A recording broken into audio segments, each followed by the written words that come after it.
Olá, galera! Estamos começando mais um podcast, o nosso EduCast, para deixar você sempre informado e com muita qualidade.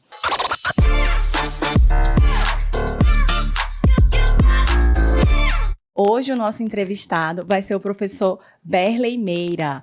Professor Berley, muito obrigado pela sua presença aqui hoje, é uma grande honra tê-lo aqui. O professor Berley, ele é o autor de 2 livros na área de citologia mamária. Ele possui graduação em farmácia bioquímica pela Universidade de Tiradentes. Ele é pós-graduado em administração hospitalar e citologia clínica. Atualmente, ele é professor efetivo da Universidade Estadual do Sudoeste da Bahia, coordenador de pós-graduação em citologia clínica. Ele ministra aulas em pós-graduação e cursos em diversas áreas da citologia oncótica. Ele é palestrante e membro da Comissão de Ensino e Pesquisa da SBAC, citologista do laboratório, diagnostica desde 2011, com experiência diária na citologia cérvico-vaginal e mamária, e é idealizador do software RAIS, me corrija se estiver errado, e do site Capacita Prof. Hoje nós temos a ilustre presença do professor Berley, com esse currículo aqui altamente desejável, mas eu sei que existe por detrás desse currículo o Berley sem nada, né? Sem ser farmacêutico, sem ser citologista. E hoje a gente vai estar conhecendo o senhor de forma mais profunda. Eu gostaria que o senhor se apresentasse sem ser somente esse currículo ilustre. Tudo bem, Raíja? Tudo bem, você? Obrigada. Primeiramente, agradecer a você, ao EduCac, por esse convite de estar aqui, batendo esse papo, trazendo algumas... trocando ideias, né? Sim. Essa é a intenção. E... realmente, por trás disso aí, isso é o contexto da vida, né? Que a gente vai trabalhando, vai fazendo, vai construindo, né? Mas atrás disso aí tem um pai, né? De 2 crianças lindas, né? O Daniel e o Davi, né? Tem um marido, né? De uma esposa maravilhosa, que é Carla. E de uma pessoa sonhadora, né? Que servo de Deus, que tem muito orgulho de falar que tem um Deus maravilhoso, um Deus grande, que me possibilitou todas as coisas e coisas que eu nem sonhava, Raíja, coisas que nem passava na minha cabeça, nem de ser, nem de fazer, nem de estar, né? Mas como Ele é um Deus, eu sou, Ele acabou me possibilitando, né? De estar, principalmente aqui, batendo esse papo. Né? De forma prazerosa. Prazerosa. Sim. E é uma honra estar aqui. Viu? É uma honra nossa. Agora, pegando a deixa, é infinitamente mais daquilo que nós imaginamos, né? Com certeza. Mas me fale suas preferências. O que o senhor gosta de fazer? Eu sou uma pessoa muito simples e posso dizer que não tenho nem hobby. Meu hobby sempre foi trabalhar. Então... Isso não é um hobby, assim... Hobby, né? Eu acho que é até uma desvantagem, viu? Mas eu sou uma pessoa muito simples, não tenho assim uma coisa muito... Não gosto de malhar, uma academia, uma caminhada. Então voltei, né, à atividade física, mas minha atividade mesmo assim é filhos, né? Família, igreja e Sim. trabalho. Então assim, não tenho aquele costume, falar, olha, fazer talvez igual o professor Edson, né? De equitação, né? Sinuca, equitação, contrato estatístico, joga pôquer. Não. Esse homem malha agora. Então o professor Edson é um multi, né, de hobbies. Eu não tenho assim uma coisa que destaque, né? Mas eu acho que... Acho que seu hobby é estudar. É estudar, é ser uma mente brilhante. De ficar ali com os filhos, né? Eu acho que minha atividade é igreja, casa e trabalho. Os seus meninos têm quantos anos? Eu tenho um filho de 11, né, o Daniel e o Davi, né, de 5 anos. Maravilha, criança, né? Ainda. A gente trabalha muito com eles, eu trabalho muito com eles, né? Mas é maravilhoso, né? Sim. Tendo filho para saber. Sim. É verdade. Eu ainda não tenho os meus, mas assim, eu já projeto para o futuro. E essa questão de ter tempo para a família, né? Hoje em dia é muito difícil quando você tem uma vida muito atarefada, muito corrida, você conciliar família, você conciliar ali a igreja, você conciliar o seu serviço, porque querendo ou não, o seu serviço ele requer muito de você em vários níveis, né? Da sua atenção, do seu esforço. E hoje conciliar essas 3 áreas é muito difícil, de verdade. Se a gente tem que buscar, eu acho que todo ser humano busca esse equilíbrio, né? Eu parto do pressuposto que nessa alternância aí, eu coloco Deus em primeiro, família em segundo, trabalho em terceiro e igreja em quarto. Sim. Se a gente conseguir esse equilíbrio, eu acho que vai ser bem bacana. Porque aí não vai faltar para ninguém, né? Exatamente. A gente vai dar o que é César, o que é de César, e dar a Deus o que é de Deus, e todo mundo vai curtir, né? A gente deixa. A hora que a gente desequilibra um pouco, eu não vou falar que eu sou um ser humano totalmente equilibrado, já desequilibrei principalmente por conta do trabalho, às vezes trabalhava demais, negava um pouco aquela hora da família. Autocobranças. Sim. Mas isso aí a gente vai aprendendo, né? A gente é um a gente vai amadurecendo, vai aprendendo. Sempre aprendendo, né? Com os erros principalmente. Mas a gente chega nesses 40 e poucos anos, né? Para não dizer 43 anos, a gente vai aprendendo, vai lidando, sim, né? E buscando esse equilíbrio. Sim. Eu acho que quando a gente encontra esse equilíbrio aí é fundamental. Até para a gente ser um melhor profissional, para a gente ser um melhor pai, um melhor marido, um melhor servo de Deus e, né, um melhor ser humano. Acho que esse equilíbrio é fundamental. Sim. Até porque, assim, para uma construção profissional que o senhor tem hoje, um nome consolidado dentro da área, conhecido nacionalmente, querendo ou não, o senhor teve toda ali essa construção de tempo, de aprimoramento. Não tem muito para onde a gente correr. Não tem. Você tem que dedicar. Vai ter um pouquinho, né? Às vezes, para você equilibrar isso, falar assim, poxa, como é que eu vou fazer? Como é que eu trabalho tanto, né? Como é que eu vou fazer naquela atividade que requer tanto de mim? Como é que eu vou me doar tanto? Mas aí é aquela coisa, né?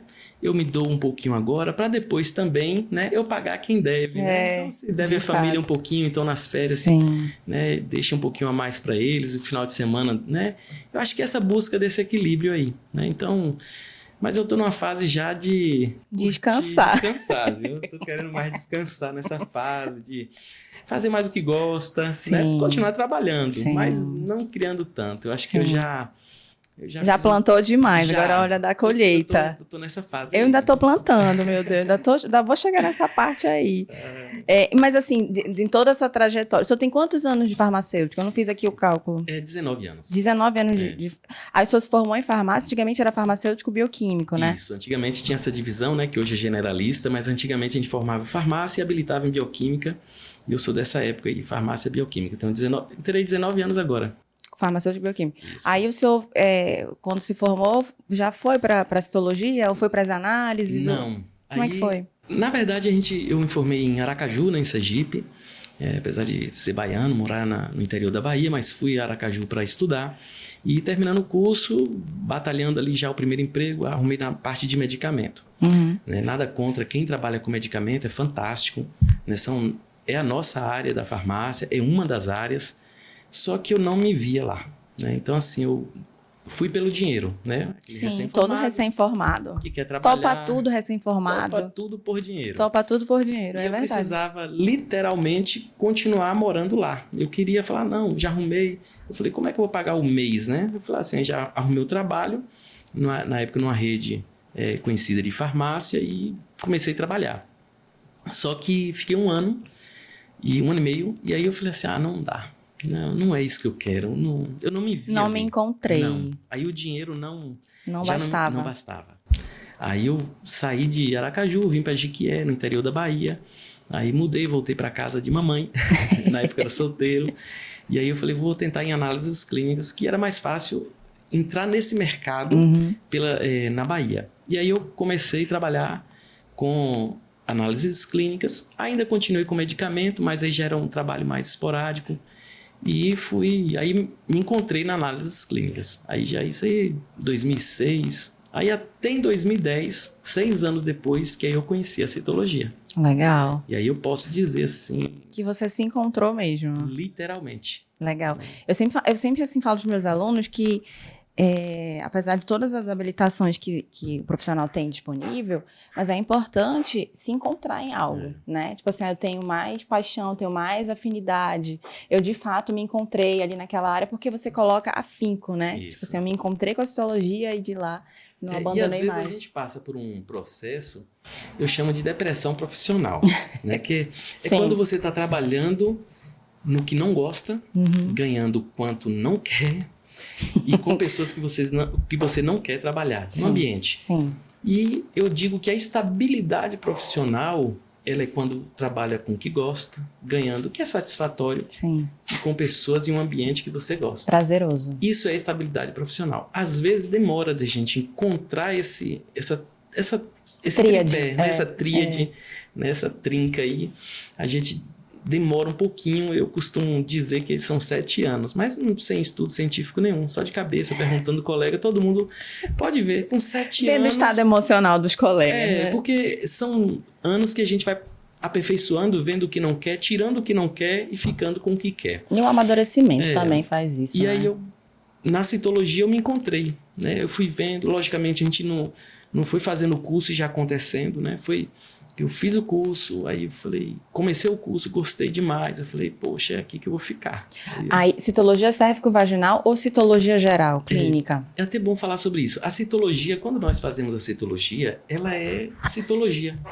Então, todos nós que fazemos citologia, os alunos aqui da Educac, né, nossos colegas citologistas, eles são citologistas clínicos.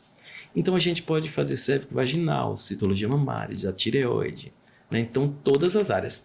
Só que a demanda do mercado de trabalho é cérvico-vaginal. Então, assim, o curso volta sempre para o cérvico-vaginal e a gente meio que fica nesse miolo do cérvico-vaginal. Mas a gente pode fazer tudo desde que saiba, né, e tenha essas habilidades. É bem importante isso que o professor está falando, porque, por exemplo, eu só fui descobrir que o citologista poderia laudar tanto a parte de citologia pulmonar quanto a parte de citologia mamária recentemente. Eu acredito que há uns 3 meses atrás, porque na minha humilde cabecinha era só citologia cérvico-vaginal e acabou-se. Não, e até alunos, né? Vou tirar essa sua responsabilidade. Até alunos que estão na citologia, aí no meio do curso fala assim, eu posso fazer outra atividade, eu posso fazer outra citologia. Sim. E na verdade ele pode. Logicamente ele vai ter que se habilitar com competência, né? Buscar uma mentoria, buscar algo à parte, porque às vezes só tem um módulo, às vezes é muito rápido, né? E a dedicação sempre é cérvico. Sim. Mas ele pode fazer qualquer citologia. Eu tive que me amedrontaram em relação à citologia, né? A questão da dedicação e da leitura das lâminas, que requer muita atenção. Porque, querendo ou não, você está dando um diagnóstico de algo que pode mudar a vida de alguém. Assim, o que o senhor acha desse papel, assim, quando o senhor foi diagnosticar a primeira vez um câncer? Como é que foi isso? A responsabilidade da citologia, ela é imensa, né? A partir do momento que eu pego um exame e digo que a paciente não tem câncer, é muito grande. Porque eu estou dizendo, olha, para o médico, que aquela paciente não tem célula maligna nenhuma. Ou tratando de cérvico-vaginal, que não tem células precursoras do câncer. Então, o paciente e o médico vai ficar tranquilo, né? Mas, então, não pode ter erro. Porque senão, imagine, uma paciente com câncer, você diz que não tem. Ela vai ficar tranquila e o tumor não desaparece. Sim, porque eu disse que não, ele só vai evoluir. Do outro lado, é quando você diz que tem câncer e não tem câncer. Então, se você disser que tem câncer e não tem câncer, é um transtorno imenso para a paciente. Sim, né? Ninguém quer ter essa notícia, né? É muito difícil você receber essa notícia.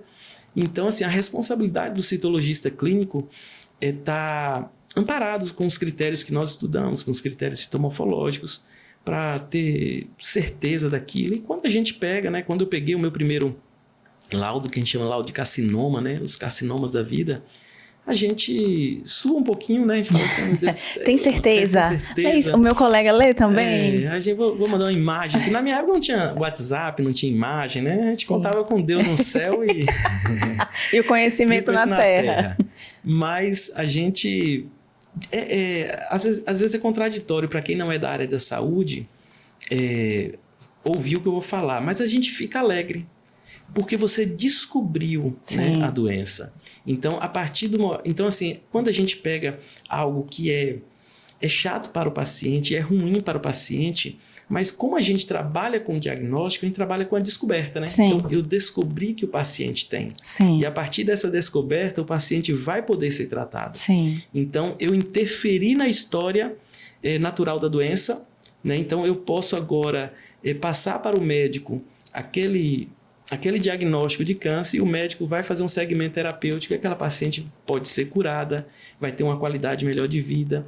Então, a descoberta que nós fazemos é algo interessante. Então, eu fico alegre quando eu interrompo, porque ali eu estou falando assim, você estava aqui, eu lhe peguei, Sim. seu maligno, né? Sai daí em nome de Jesus. Na base do vamos. Então, assim, a gente tem uma alegria quando a gente descobre, não pela situação do paciente, mas pela história natural da doença que levaria aquela paciente à morte. Sim. Então, a gente fala assim, olha, eu interferi aqui, o médico vai fazer as suas intervenções terapêuticas ou cirúrgicas, não importa, e vai fazer suas intervenções e aquela paciente tem grandes possibilidades de cura. Legal. Todo o meu estudo, todo o meu esforço, toda aquela minha dedicação foi para me chegar nesse momento. E o que fez então o senhor se apaixonar? Essa questão de você trazer a descoberta e encerrar um ciclo? Mudar a vida de alguém? Mudar a vida de alguém. Olha, quem trabalha com diagnóstico é bem bacana, é fascinante, né? A gente...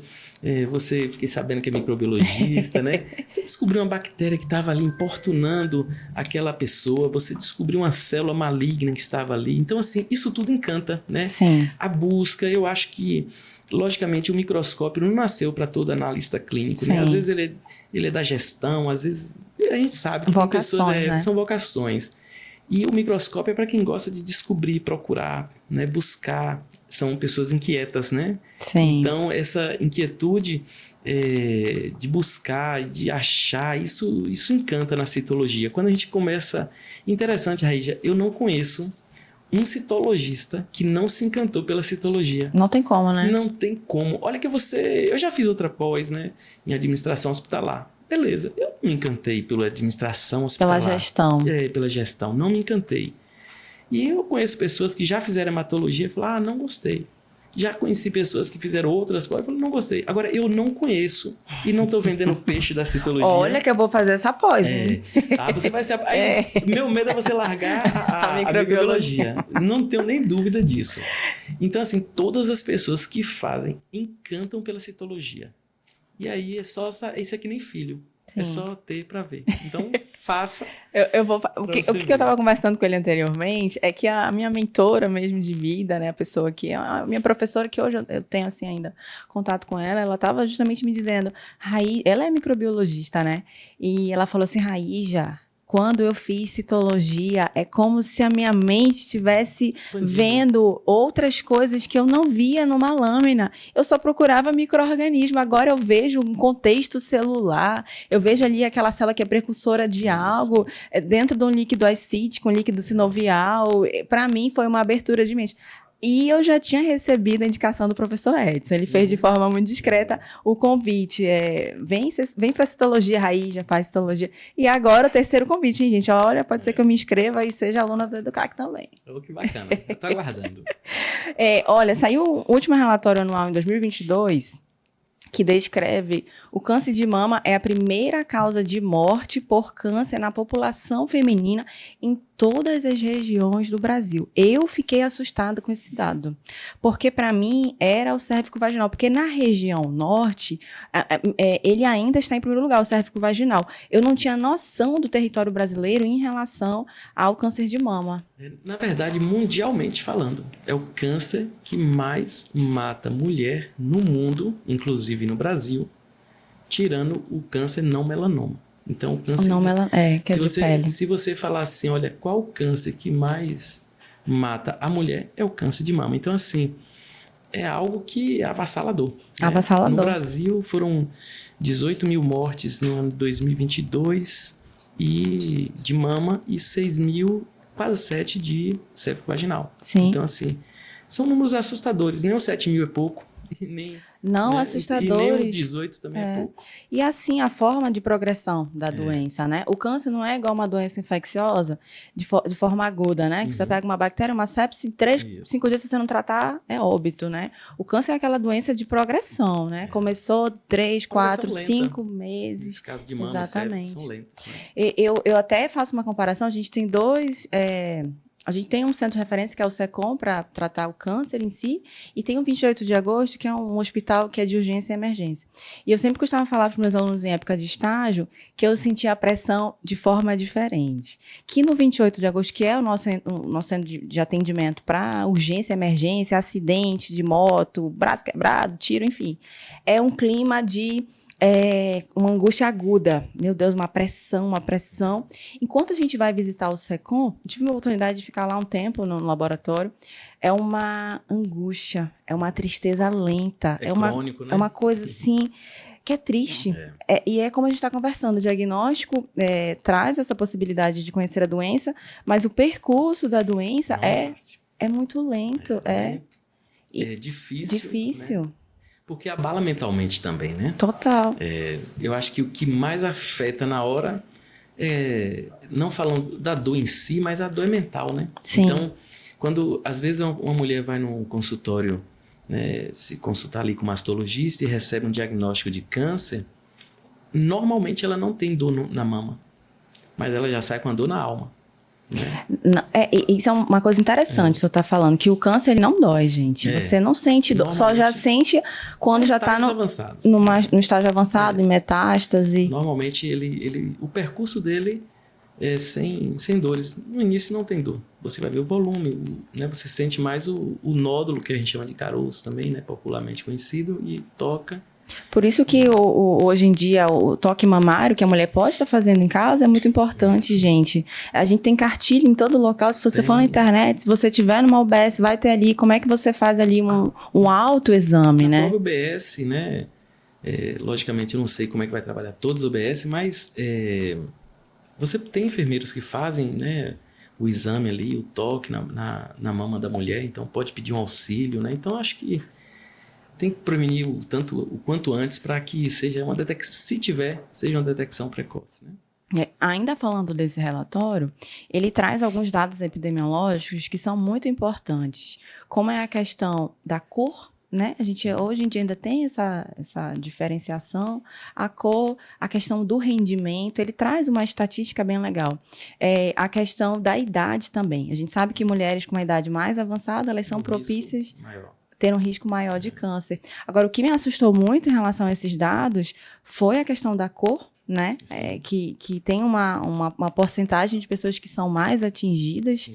E outra questão que me assustou também foi o rendimento domiciliar. Quanto mais a pessoa tem condições domiciliares de ter um diagnóstico, apesar de que hoje o SUS oferece uma mamografia, oferece, como o senhor disse, uma enfermeira ou um atendimento básico para tentar orientar, essas pessoas elas não estão tendo... posso dizer até o acesso ou o esclarecimento de que elas precisam procurar. Assim, essa questão epidemiológica, idade, cor, rendimento...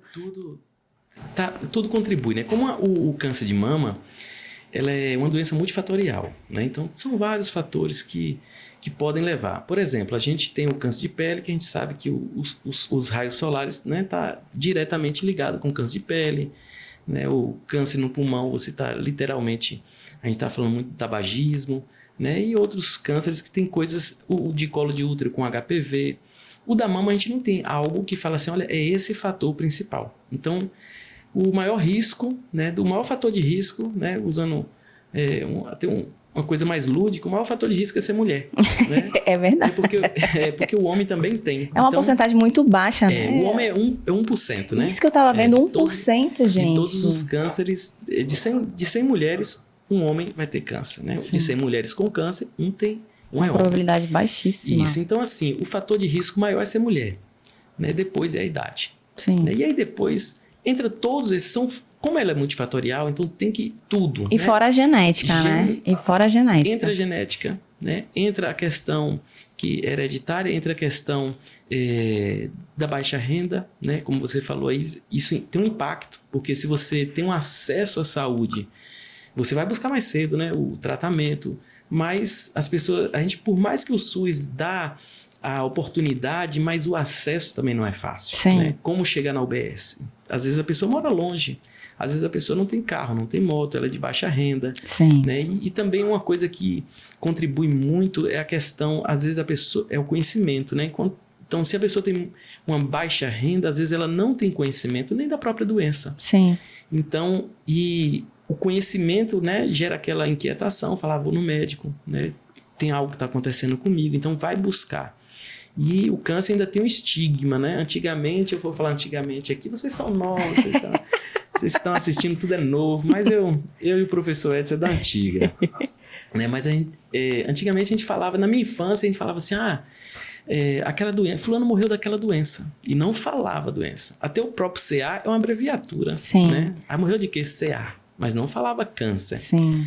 Então, às vezes a mulher não quer ouvir esse diagnóstico. Então ela prefere... Ninguém quer, né? Ninguém quer. Ninguém quer. Mas o não querer, né, não isenta. Sim. Né? Então... Eu tive um caso na nossa família. Minha família, né? O meu sogro, ele estava com infecções urinárias de forma repetitiva, casa de ferreiro, espeto e pau, né? Com infecções urinárias repetitivas, nunca tinha feito o exame do toque, ignorância mesmo, entendeu? E olha que não é falta de falar da nora dele ficar falando no ouvido dele. E ele começou a ter infecções urinárias repetitivas, começou a doer, né? Aquelas infecções não tratadas. Sim. Aí que eu falei assim, olha, tá muito estranho, porque homem normalmente não tem esses processos infecciosos de forma muito exacerbada. É melhor o senhor dar uma investigada para ver o que o senhor tem ali, além do exame de urina. E dito e feito, ele estava com câncer de próstata bem no início, né? Acabou que aquele processo infeccioso já era um reflexo do câncer em si. Aí ele entrou, né, em total, assim, não vou dizer em desespero, mas em parafuso em relação a qual é a melhor conduta nesse momento, né? Sim. Aí a gente percebeu, eles não têm plano de saúde, né? Nem minha sogra, nem meu sogro. Sempre resolveram as coisas assim, e aquela questão de, eu acho que eu sempre vou estar saudável. E a gente resolveu pegar a fila do SUS, né? E tinha, assim, mais de 200 pessoas na frente dele para fazer o primeiro diagnóstico. Para ele entrar na sala do médico e falar assim, realmente você tem câncer. Vamos repetir todos os seus exames. Isso acontece. Acabou que ele fez uma cotinha, uma vaquinha com toda a família dele, tratou fora, fez a cirurgia, retirou a próstata. Mas isso foi a nossa realidade. Eu fico pensando na realidade de pessoas que não tem como fazer cotinha, não tem como se juntar com a família, não tem como fazer uma cirurgia fora. Tem que esperar a fila do SUS. Eles se entregam, né? Infelizmente. Eles se entregam. Qual foi o pior caso, assim, que o senhor pegou, que atingiu, assim, o seu psicológico? Eu, na minha jornada, né, normalmente o citologista, ele não entra em contato com o paciente, né, que é por conta do médico. Mas na minha jornada citológica, né, e por escolha, e foi abrindo algumas portas, eu comecei a acompanhar, né, algum tempo um médico, um mastologista, e pedia ele para estar na sala. Então entrava em cirurgias, entrava em sala no consultório para acompanhar a coleta, apesar de não fazermos, né, nós farmacêuticos, biomédicos, nós não fazemos a coleta, não fazemos cirurgia, isso é privativo ao médico. Mas que é invasivo, né? É invasivo. Só que era aquela questão do conhecimento, para passar, como eu sou um facilitador, um professor, né? Então, um facilitador do conhecimento, eu queria aprender, ver, para depois transmitir aquilo. E aí, acabei conhecendo muitas pacientes. Mas eu acho que o mais chocante é quando uma paciente nova, né? Eu conheci uma paciente de 26 anos. Nossa, nova. Né? 26 anos é muito, muito pouca idade, né? Sim. Então, receber um diagnóstico de câncer com 26 anos, e é um péssimo prognóstico até, né? A baixa idade, receber um diagnóstico de câncer de mama. Então... Eu acho que foi o pior, acho que é o mais chocante. Quando é muito, muito nova, muito né? Nova. Eu acho que... Mas é porque você já está esperando, né? Mulheres adultas ali, a partir dos 49 anos? Normalmente é acima de 49 que tem uma incidência maior, né? Mas ninguém está isento, né? Existe caso na literatura de crianças, né? Que tiveram, mas é muito raro, né? Mas é como o senhor falou, né? Multifatorial, não tem algo que eu diga, vai evoluir por causa disso, né? Não tem. Então, assim, ninguém espera que uma paciente de 26 anos vai estar lá com, né, um diagnóstico de câncer, mas não é o que é comum, né, da rotina, mas acontece, né? Já aconteceu. Acho não, né? Certeza, a menor de idade lá que apareceu com câncer foi de 26 anos, uma de 29 e a maioria tudo acima de 30. Nossa. O professor Berley, ele foi o autor desse livro aqui. Eu já ganhei, tá, gente? Você pode também estar adquirindo. Aonde, professor? Pode ir no meu Instagram, né? É o @capacitoprof. Capacitoprof. Né? Lá na bio, né? Só clicou na bio, tem uns links lá de compra, tem bacana. A gente vai estar marcando aqui. Eu já tenho o meu, você pode ter o seu também. Ele também foi autor do livro Atlas em Citologia, né? De Citologia da Mama também. Esse é um livro, esse foi o segundo. Eu fiz um Atlas primeiro e depois eu fiz o livro. Esse é o segundo. O professor Berlen, o Berlen e o doutor Elano Arruda, né? Isso. O doutor Berlen e o doutor Elano. O que a gente estava conversando anteriormente é que é muito importante casar, né, essa parte clínica com a parte de microscopia. Não tem muito como você dissociar, separar, né? E me conta como é que foi a escrita desse livro. Olha, o livro é um filho, né? Você acordou, vamos escrever um livro hoje. Eu acho que eu tenho 3 filhos, né? Eu tenho 4, né? Que eu tenho o Atlas também. Mas esse deu bastante trabalho. Na verdade, assim, quando a citologia mamária no Brasil, ela quase não tem literatura em português. Sim, né? sim. Então, assim, quando eu fui estudar, só para você ter ideia, eu comprei um livro usado por R$800. Nossa, usado. Usado por R$800. Inglês ainda. Não, esse era que era em português. Que aí em inglês tinha, né? Então, assim, mas aí para você comprar em inglês já é mais complexo, para você é muito mais caro. Né? Hoje um livro, né, em inglês vai chegar fora aqui a interpretação, né? Que você ainda tem que fazer a tradução da língua. Reconheço que meu inglês também não é bom. Sei algumas palavras como banana, que é banana, né? Mas reconheço que meu inglês não é tão... É um inglês mais técnico, de algumas palavras técnicas, mas não dá para fazer uma leitura, né, mais minuciosa e até para aprendizado. Até para um acompanhamento tudo bem, mas para um aprendizado para mim ia faltar. E aí com essa... Eu olhei assim e falei, rapaz, não tem livro. Então ficava aquela luta, né? E aí o professor Jacinto Costa, né, um grande colega, um grande amigo na época, me chamou para colaborar no livro dele. E aí ele lançou um livro de citologia mamária. Ele falou, a gente acabou se conhecendo virtualmente. Ele falou assim, tem como ser meu colaborador? Eu falei, tem. Aí deu uma força a ele lá no livro. E eu falei assim, vou lançar agora o meu Atlas. Então, como ele tinha lançado um livro, e era só citologia, eu lancei o Atlas. E aí depois eu falei assim, não tenho nenhum livro de citologia com as correlações clínicas. Aí eu chamei Dr. Elano, né, esse mastologista, amigo. Sim. Aí eu falei assim, vamos fazer um livro e tal. Ele falou, Berli, vamos lá. Não sei se eu tenho tempo, mas eu falei, não, a gente acha. E aí comecei a construir. né? Mas gente, assim... olha esse tempo aqui. É um filho. É um filho. Quanto Então, tempo para construir? Olha, só a parte da escrita, né? Vamos falar só da parte da escrita. O problema é que eu sou intenso, né? Aí aquela coisa... Ansioso, só quer dizer. Ansioso, né? Então, assim, eu trabalhava... Não vou mentir. E isso aqui, gente, olha... É desvantagem que eu vou contar. Não é vantagem. O Berli falou que ficava até 4 horas fazendo isso. Não é desvantagem. Não faça isso. Noite foi feita para dormir, tá bom? Então, assim, como eu era muito intenso, eu chegava, às vezes, eu sentava no computador 9 horas da noite, né? Que era a hora que terminava ali. Jantava, curtia a família. Curtia um pouquinho a família. Os meninos já, na época, eram menores, iam dormir. E aí eu começava, às vezes eu parava 4 horas da manhã, já vi o sol raiar. Meu Deus. Mas isso é um defeito. Coloco aqui como defeito, não estimulo ninguém a perder noite, né? Vá dormir. Envelhece mais rápido, gente. Com certeza. E perde cabelo, igual o meu. Então, mas assim, foram 3 meses. O quê? Sim. Eu ia falar 2 anos, foram 2 anos. Não. 19 eu lancei o Atlas. Ó. Realmente. Ele é inquieto demais. Olha, só para você ter ideia, eu lembro que eu colaborei. Eu lembro que eu colaborei com o professor. Em janeiro ele lançou.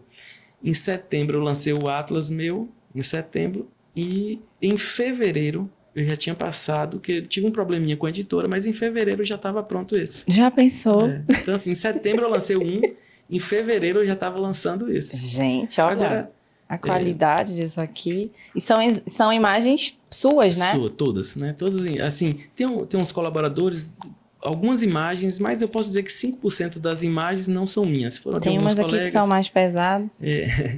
Teve alguns colegas que eu quis prestigiar, mas 95% das imagens são minhas. Aí ia tirando fotos, ia guardando, ia escrevendo. Olha, não é brincadeira, não. Mas não é fácil, não.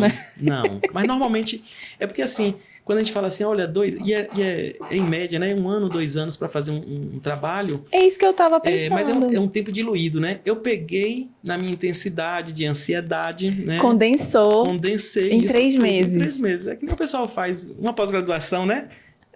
Você pega, condensa nos finais de semana. Meu Deus do céu. E deixa eu lhe perguntar uma outra coisa. O senhor acha que essa área de citologia é uma área promissora? Olha, você perguntou para a pessoa errada. Porque vai vender o peixe, né? Eu vivo disso. Tem que ser verdadeiro. Né? Mas eu acho que minha vida já pode revelar a verdade que eu vou lhe contar. Eu acho tão promissor, porque eu vivo disso. Hoje eu só faço citologia. Né? Eu digo que a citologia me deu a carta de alforria. Né? Ela me tirou de algumas escravidões. Não estou falando do processo de trabalho, não, mas era coisa mental que eu não queria fazer. Sim. Então, assim, ela me permitiu trabalhar com o que trabalhar com o que eu gosto e abandonar o que eu não queria. Eu podia virar as costas e sair mesmo. Não quero. Então, assim, eu amo a citologia de uma forma que, quando eu olho o que ela fez com a minha vida... Né? Por exemplo, eu passei num concurso, né? Sim. Eu sou hoje professor da Universidade Estadual. E quem me deu foi a própria citologia. Né? Então, assim, eu passei porque um dia eu escolhi fazer citologia.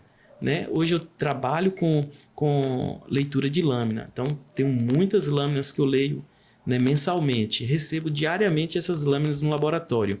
Vivo da citologia. Tenho um programa de computador de citologia. Dou aula de citologia. Estou aqui no podcast maravilhoso por conta da citologia. Não Conheço é melhor que a microbiologia. Aí eu digo, eu sempre gostei de viajar, achava muito interessante viajar. Hoje eu conheço 13 estados, né, da nossa federação, e a citologia me levou nesses 13. Então, assim, eu tenho como não falar bem da citologia. Eu falo assim, gente, se vocês querem ouvir mal da citologia, não me pergunte, né? Porque eu sou um apaixonado pelo que faço.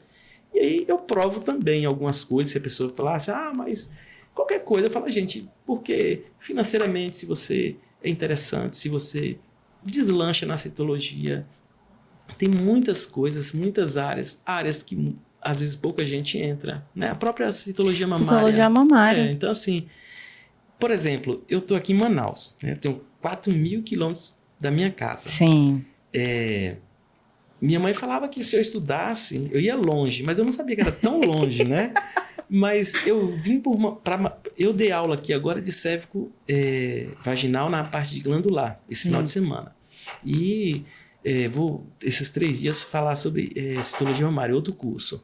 Mas quem me trouxe aqui foi a citologia mamária. Sim. Entendeu? Então, assim, foi o não ginecológico, né, que a gente chama, que é o não cérvico. Então, a citologia não ginecológica, seja de tireoide, seja de mama, seja líquido cavitário, que nem você citou na estante, essas citologias, poucos profissionais fazem. Entendeu?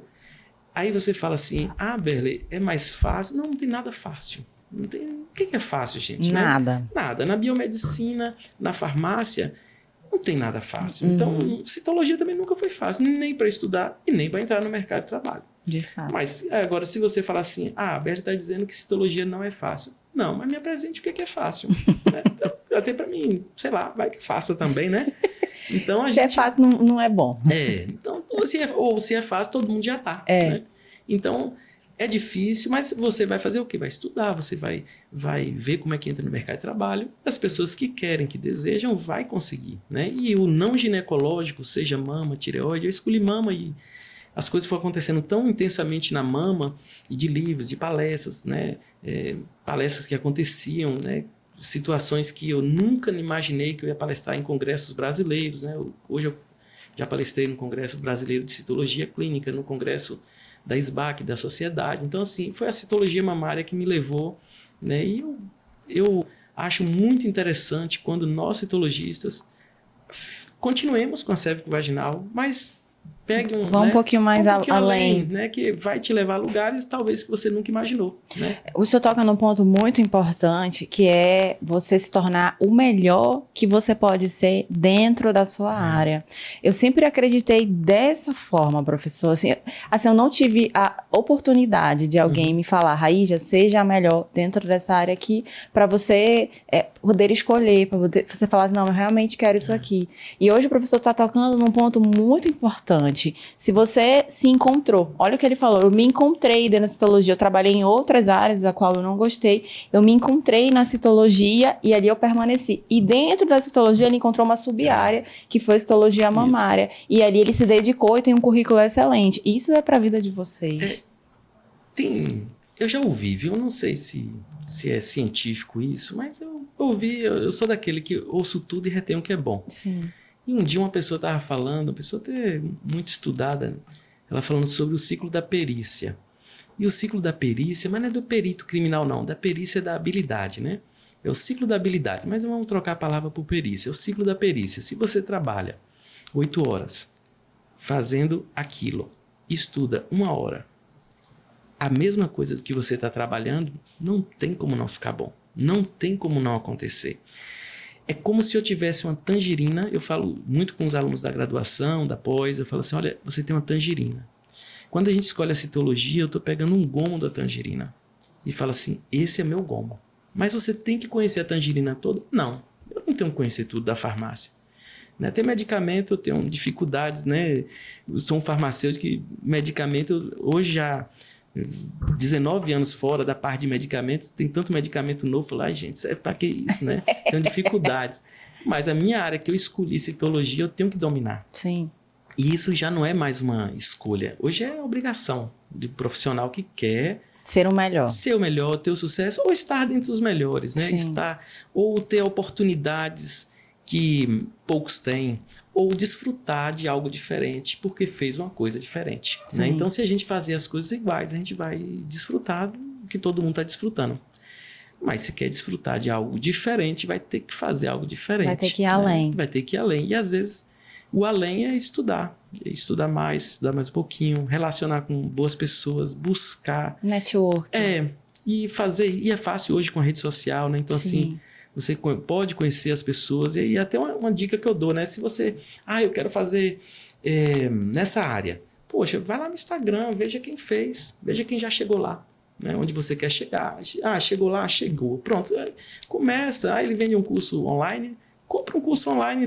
Aí tu fala, tá comprando para quê? Primeiro, para aprender com ele, que já chegou. Segundo, para abrir um acesso de comunicação com ele. Né? Peça um estágio, compre uma mentoria. Não sei. As pessoas que querem fazem. Né? Então, melhor do que ficar sentado esperando. Com certeza.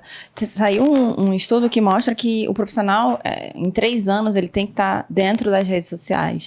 Mas não no sentido de vida pessoal. É dentro desse sentido de propagar o que tá fazendo, coisas o que intelectuais. Exatamente.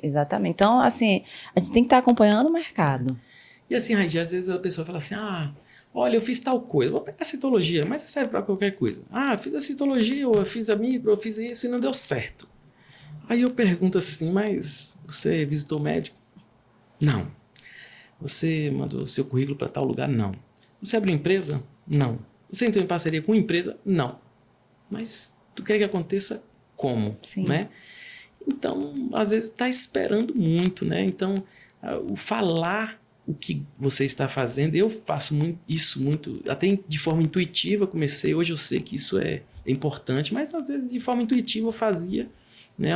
Há 12 anos que eu estou na citologia, 13 praticamente, eu fazia de forma intuitiva, eu falava para todas as pessoas o que eu fazia. Isso aí eu posso dizer, eu tenho vários defeitos, não nego, né? Mas essa qualidade eu tive de falar para todo mundo. O que tu faz? Às vezes eu já falava, já entrava falando, cheguei, o Papa Nicolau chegou. Quem é Papa Nicolau? Vou lhe contar, senta aqui que eu vou lhe... Então, assim, eu falava que eu fazia o preventivo para todo mundo. E eu tenho uma história interessante. Um dia uma médica ligou e falou, Berle, olha, gostaria de fazer, mandar minhas lâminas para você. Eu falei, tudo bem. Aí fui lá conversar com ela, ajeitar valores, situações. Ela falou assim, Berle, ajeitou. Eu falei assim, doutora, e quem lhe indicou? Que você não é daqui? Ela era até de Santa Catarina. Ela falou assim, não, foi uma pessoa que trabalha aqui na clínica. Eu falei, quem? Ela falou, a menina dos serviços gerais, que fazia limpeza aqui. Ela estava... Aí eu falei, nossa. Mas eu falei assim, olha, acabei não vendo a pessoa, né? Até hoje nem sei quem é essa pessoa. Olha, se você estiver escutando nosso podcast, por favor, pode seguir Capacito Prof. Aqui eu vou lhe dar um livro de presente. E aí eu falei assim, poxa, olha, eu acho que eu falei tanto, né? Que a pessoa dos serviços gerais sabia que eu fazia um exame específico. Ela pegou, deu meu número à médica, que a médica perguntou, falou, não sei para que eu vou mandar meus preventivos. Ela falou, eu sei, tá aqui. E deu no meu número. No momento certo, na hora certa. Na hora certa. Mas eu sei que é reflexo que eu tinha falado que eu fazia. Então, falar o que faz, né? Tem que... hoje é essencial, não sei, é obrigatório até. Né? Você tem que falar, se você é profissional, precisa falar. As pessoas precisam conhecer que você é chaveiro, precisam conhecer que você é sapateiro, que corta cabelo, que faz maquiagem, que faz sobrancelha, né? Olha lá. Sim, de fato. E qual que é o... Você já deu vários recados aqui pra gente, né? Eu tô só anotando aqui na tábua do meu coração, olha, faz isso, faz aquilo. A gente tem que reter o que é bom com pessoas muito experientes. Mas assim, tem algum recado que o senhor quer deixar para essa nossa geração de profissionais dentro da saúde? Posso deixar um recadinho. Assim, olha, hoje o profissional de saúde, nós que... Os meninos estão saindo da graduação hoje, os pós-graduados, né, que estão saindo ali, já está entrando no mercado, aqueles que já estão, né, se um recado profissional que eu deixaria seria entender o que ele quer, né, botar uma meta, né, falar assim, eu quero chegar ali. Aí depois que você determinar onde você quer chegar, aí veja qual o investimento, né, se é de tempo, que vai ser, né, vai ser de tempo, vai ser de... a troca de financeiro, às vezes você vai trocar o seu lazer por estudo, você vai trocar horas de sono por estudo, seu descanso você vai ter que renunciar por estudo. Aí depois que você estabelecer todos os investimentos, o que você vai ter que pagar por aquilo ali, vai lá e pague. Sim. Né? Que aí você vai ter o retorno. De fato, investir. Investir, porque não vem sem investimento, né? É a lei da semeadura. Né? Tudo que o homem plantar, esse ser fará. Né? Certamente vai colher e você vai...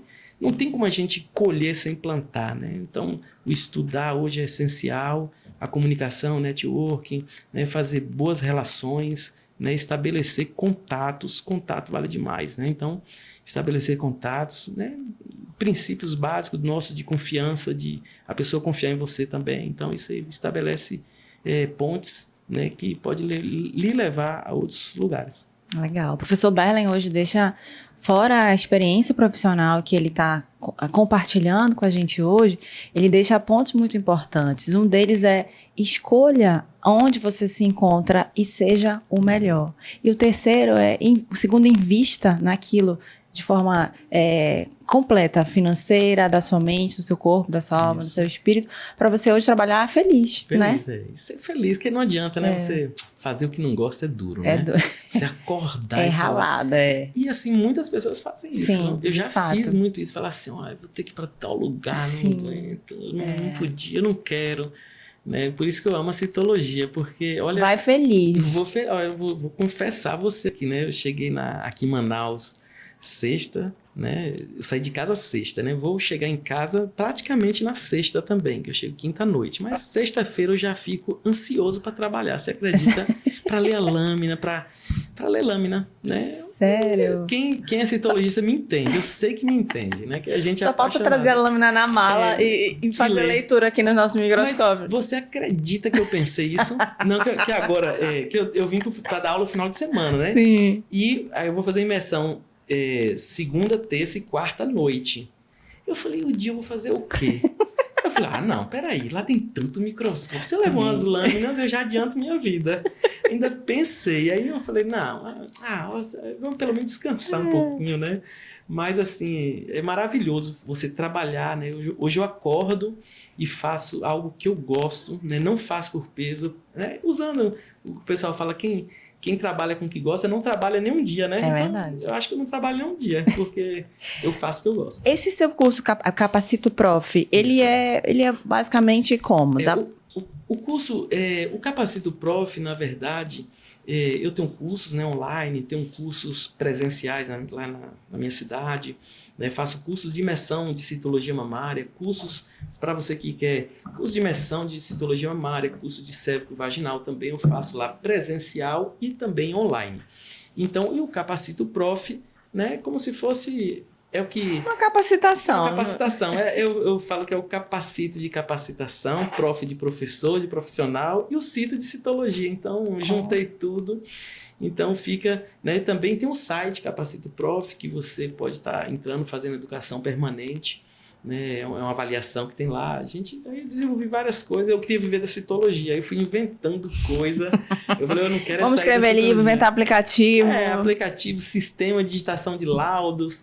Eu falava, gente, citologia é tão maravilhoso que eu quero ficar aqui. Eu não quero sair. Expandiu.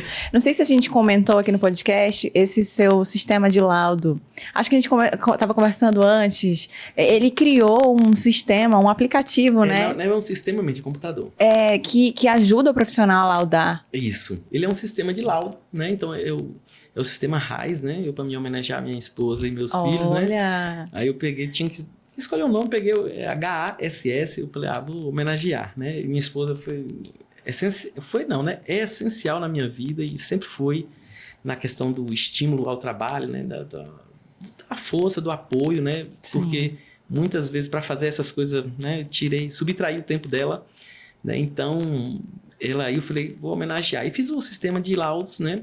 É um sistema todo personalizado para o citologista clínico, né? E ele faz a parte de cérvico-vaginal, ali ele digita, tem os cabeçalhos, a assinatura eletrônica. Hoje eu tenho vários clientes, né? Em vários estados aí eu tenho clientes que alugam o sistema, eu uso, né, como citologista e também alugo para quem é citologista e só faz cérvico, porque às vezes é difícil você comprar ou alugar um programa que faz todo o laboratório, toda a parte, né, de glicose, colesterol, e nós citologistas às vezes só lidamos com citologia. Sim. Aí fala assim, como é que eu vou adquirir um sistema de laboratório e eu vou usar um exame? Então, eu criei um sistema que só faz um exame, e aí ele... A visão de águia, né? Entrou no negócio, teve visão de outras coisas, implementou, escreveu, isso é muito importante.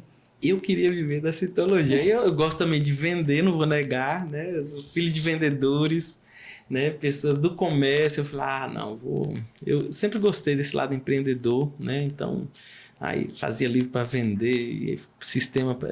Faço, gosto. Né? Agora, eu gosto de citologia, então eu falo, então vamos unir o útil ao agradável. Vai ficar aqui que fique ganhando, né? Que, a chorar, chore ganhando.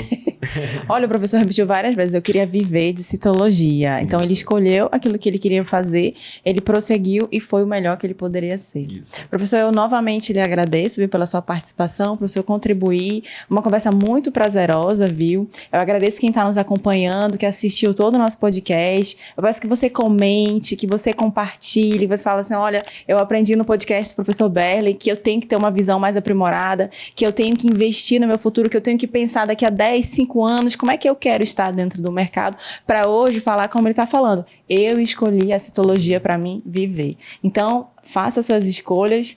Se você gostou do nosso podcast, dê um like, curta, e eu novamente lhe agradeço, professor.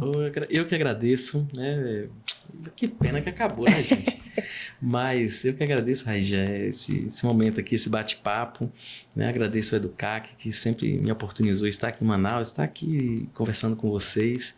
E caso queira, você que não me conhece, quero conhecer um pouquinho mais, pode entrar lá no @capacitoprof, né, que é meu Instagram. E lá no direct, para quem me conhece, sabe que eu sou uma pessoa super, super aberta, pode conversar lá. Se você mandar um oi, vai receber um oi também, entendeu? Então, se tiver alguma dúvida, alguma situação que eu possa contribuir com a área, né? E estou aqui à disposição. Eu já estou seguindo, hein, gente? Que maravilha. A gente se vê na próxima, viu? Tchau, tchau.